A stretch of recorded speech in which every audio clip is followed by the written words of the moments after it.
செய்யாறில் இருக்கிற வாராகி அம்மன் கோவிலுக்கு தாங்க போயிருந்தோம். இங்கே பார்த்தீங்கன்னா எங்கே லொக்கேட் ஆகிருக்குது, செய்யாறு ஆர்ட்ஸ் காலேஜுக்கு ஆப்போசிட்டில் தாங்க லொக்கேட் ஆகிருக்குது. வாராகி அம்மனுக்கு 7ஆம் ஆண்டு ஆஷாட நவராத்திரி விழா நடக்குதுங்க. ஸோ அதுக்காக தாங்க நம்ம அண்ணா நகரில் இருக்கிற கல்யாண முருகர் ஆலயத்துக்கு போயிருந்தோம். இங்கே இருக்கிற முருகர் பார்த்திங்கன்னா அவ்வளோ அழகாக இருப்பாருங்க.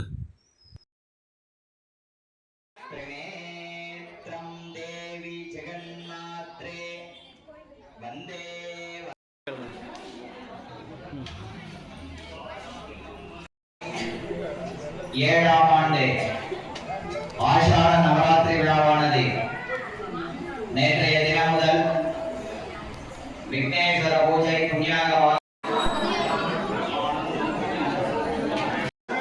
வேற எந்த சுவாமிக்கும் செய்யப்படாத ஒரு அலங்காரம்.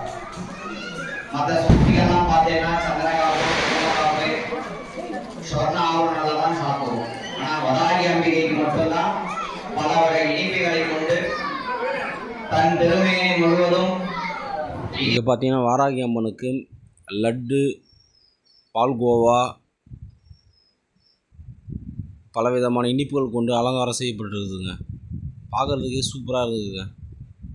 கோயில் இருக்கிற அர்ச்சகர்கிட்ட நவராத்திரி பற்றி சொல்லுங்கள் அப்படின்னு கேட்டோம். அவர் சொன்னது, ஹரஹர நம பார்வதி வதகே ஹரஹர மகாதேவா. பேரன்பு சார்ந்த ஆஸ்திக பக்தகோடி மெய்யன்பர்களே, நமது செய்யாறு நகர் அண்ணா நகரிலே எழுந்து சேவை சாதிக்கக்கூடிய அகிலாண்ட கோடி பிரம்மாண்ட நாயகன் வள்ளி தேவசேனா சமேத கல்யாண முருகர் ஆலயத்திலே பரிவாரமூர்த்தியாக எழுந்து சேவை சாதிக்கக்கூடிய ஸ்ரீ வராகி அம்பிகைக்கு 7ஆம் ஆண்டு ஆஷாட நவராத்திரி விழாவானது சிறப்பாக நடைபெற்று கொண்டிருக்கிறது. ஆனி மாதம் பிரதமை முதல் நவமி வரையிலாக நடக்கக்கூடிய 11 நாட்கள் விசேஷமானதொரு ஆஷாட நவராத்திரி. வருஷத்தில் 3 நவராத்திரி நமக்கெல்லாம் பெரிவா சொல்லியிருக்கா. வசந்த நவராத்திரி, ஆஷாட நவராத்திரி, தொழு நவராத்திரி என்று 3 நவராத்திரிகள் கொண்டாடப்பட்டு வருகிறது. அதில் வராகி அம்பிகைக்கு முக்கியமானது அந்த 11 நாட்கள் ஆஷாட நவராத்திரி விசேஷமாக நமது ஆலயத்தில் நடைபெற்று வருகிறது.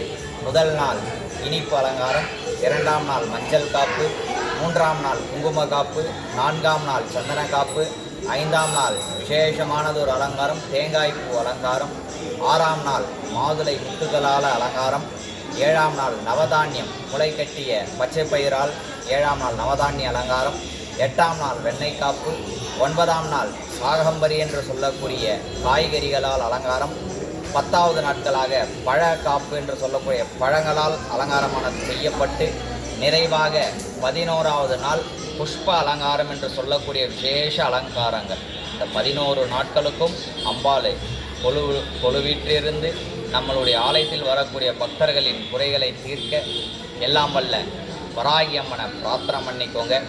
நிலத்தகராறு, சொத்து தகராறு, திருமண தடை, புத்திரவாக்கிய பேறு, நீண்ட நாட்கள் வரக்கூடிய நமது மன சஞ்சலங்கள் எல்லாம் போக்கக்கூடிய வல்லமை பெற்றவர் நமது வராக தேவி. விநாயகருக்கு அடுத்தபடியாக முழு முதற் கடவுள் என்று வணங்கக்கூடிய தெய்வமும் இவள்தான். ஆகையால் இந்த 11 நாட்கள் நமது ஆலயத்திற்கு வந்திருந்து இந்த வராகி அம்மனுடைய பரிபூரண அவர்கள் எல்லாரும் பெறணும்னு பிரார்த்தனை பண்ணிக்கோங்க. அஸ்ய தேவதோக்ஷக ஸ்ரீ நமஹ ஷியாமலாயி மஹே அலசாயி மஹி தன்னோ வராக தேவதாப்யோ நமஹ.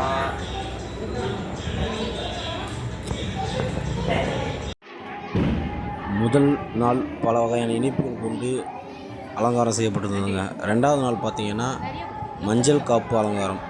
ஃபுல்லாகவே அம்மன் திருமேனி ஃபுல்லாகவே மஞ்சளால் அலங்காரம் செய்யப்பட்டு மஞ்சள் திருமேனியாகவே காட்சியளித்தாங்க.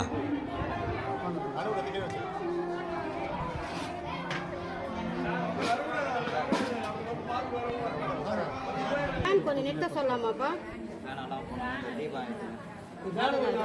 ஏத்துறமா சார் அங்க சுவிட்ச் போய் சார் பேனா ஏய் தீபன் மேலே மேலே மேலே ஃபேன் எல்லாம் பண்ண ஃபேன் ஒரே ஃபர்ஸ்ட் சுவிட்ச்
பாலமுருகனுக்கு அன்பார்ந்த செய்யாறு வட்டார பக்த பெருமக்களே, திருவண்ணாமலை மாவட்டம் செய்யாறு அரசு கலைக்கல்லூரி எதிரில் அண்ணா நகரில் கல்யாணமூரி என்று ஒரு ஆலயம் அமைக்கப்பட்டு பல ஆண்டு காலமாக சிறப்பாக நடைபெற்று கொண்டிருக்கிறது. இந்த கோயிலின் சிறப்பு அம்சங்கள் என்ன என்று சொன்னால், கல்யாணமுருகன் ஆலயம் திருமணமாகாதவர்கள் திருமண தடை இருந்தால் இங்கு வந்து முருகனிடம் வேண்டி அபிஷேகம் செய்யும்போது நிச்சயம் அவர்களுக்கு கல்யாண பிராப்தம் சிறப்பாக நடைபெறுகிறது. ஒவ்வொரு மாதமும் எங்கள் ஆலயத்தில் 2 கல்யாணம் நடைபெறுகிறது. இந்த மாதம் 2 திருமணம் நடைபெற்றது. அடுத்த மாதம் அதேபோல் ஒருத்தர் வேண்டி அவர் கோரிக்கை நிறைவேற்றப்பட்டதால் ஆலயத்திலேயே திருமணம் செய்கிறார்கள். அவர்கள் வசதியானவர்களும் இந்த ஆலயத்திலே எளிமையான முறையில் திருமணம் செய்து பிறகு அவர்கள் மண்டபத்தில் சிறப்பாக விருது வைத்து நிகழ்ச்சி நடத்துகிறார்கள். இந்த நிகழ்ச்சிக்கு இந்த கோயில் திருமணம் செய்பவர்களுக்கு எந்த விதமான கட்டளையும் கிடையாது. சிறப்பாக செய்து கொடுக்கிறோம். அதேபோல் இங்கு வாராகிக்கு ஒவ்வொரு ஆண்டும் 11 நாள் ஆஷாட நவராத்திரி என்று சொல்லக்கூடிய 11 விதமான அலங்காரம் சிறப்பாக செய்து கொண்டு வருகிறோம். இன்று முதல் நாளான வாராகிக்கு இனிப்பு அலங்காரத்திலே செய்யப்பட்டது. இன்று சுமார் ஒரு 400-500 பக்தர்கள் வந்தார்கள். இந்த வாராகியின் சிறப்பு என்ன என்று சொன்னால், இந்த வாராகி 7வது நாள் நவதானியத்தில் சாமிக்கு அலங்காரம் செய்யப்படும். ஒவ்வொரு நாள் ஒவ்வொரு விதமான அலங்காரம், மஞ்சள், குங்குமம், சந்தனம், மாதுளை முத்து, வெண்ணெய், காய்கறி, பழம், இப்படி பலவிதமான 11 விதமான அலங்காரம் சிறப்பாக நடைபெற்று கொண்டு பக்தர்கள் அனைவரும் ஏராளமானோர் வந்து அவர்கள் கோரிக்கை நிறைவேறுகிறது. 7வது நாள் சுவாமிக்கு வந்து மடியில் பச்சை பயிறு முளை கட்டிவிடும். அதை மறுநாள் வந்து புத்திராபாக்கியம் இல்லாதவர்கள் அமர்ந்து வாங்கி செல்கிறார்கள். அவர்களுக்கு நிச்சயம் புத்திராபாக்கியம் கிடைக்கிறது. திருமணத்தை உள்ளவர்கள் 11ஆம் நாள் ஜாதகத்தை வைத்து சுவாமியிடம் வேண்டுகிறார்கள். அவர்களுக்கும் நிச்சயம் நடைபெறுகிறது.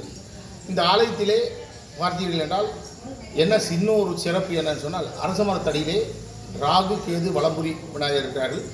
யாராவது ராகு தோஷம் இருந்தால் அதை நிவர்த்திக்காக நீங்கள் அங்கு வந்து பரிகாரம் செய்து கொள்ளலாம். அதனைத் தொடர்ந்து அஷ்டபுஜை துர்கை இருக்கிறது. இந்த அஷ்டபுஜை துர்கை என்று சொல்லக்கூடிய ஆஷாட துர்கைக்கு வந்து ஒரு நாள் ஆடிப்பூரத்தன்று சுமார் ஒரு 30,000 வளையலால் சாமிக்கு அலங்கரிக்கப்பட்டு வரும் பக்தர்களுக்கு எல்லாம் கை நிறைய வளையல் கொடுத்து 5 வகையான பிரசாதத்தோடு நிகழ்ச்சி நடைபெறும். அதில் ஏராளமான கர்ப்பிணி பெண்கள் இங்கு எங்கிருந்தோ வெளியூரிலிருந்தெல்லாம் வந்து கர்ப்பிணி பெண்களுக்கு எப்படி வீட்டில் ஒரு கர்ப்பிணி பெண்ணுக்கு சீமந்தம் நிகழ்ச்சி நடைபெறுதோ அதே போல் இங்கு ஆலயத்தின் சார்பாக நாங்கள் தொடர்ந்து செய்து வருகிறோம். இந்த வருஷம் 67 பேருக்கு செய்கிறோம்.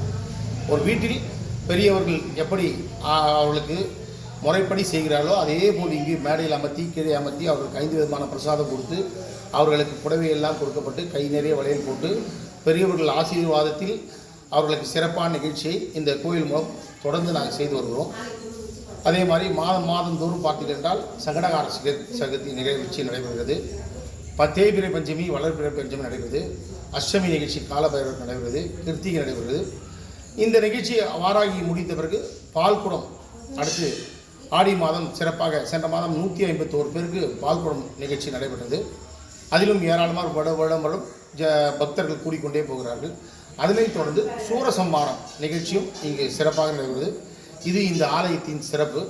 எங்கிருந்தாலும் பக்தர்கள் எல்லாம் வந்து அவர்கள் குறையை வேண்டி நிவர்த்தி செய்யுமாறு உங்களை அன்போடு ஆலயத்தின் சார்பாக அழைக்கிறேன். அனைவரும் வருக, இறை அருள் பெறுக. நன்றி. நம் வாழ்வை எப்படி சுபிக்ஷமாக இருக்கணுமோ அதுபோல வேண்டி நமது அம்பிகைக்கு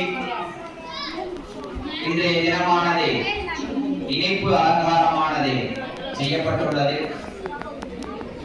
இன்றைய தினம் முதல் செய்யாறு அண்ணா நகரிலே எழுந்து சேவை சாதிக்கக்கூடிய ஸ்ரீ வள்ளி தேவசேனா சமேத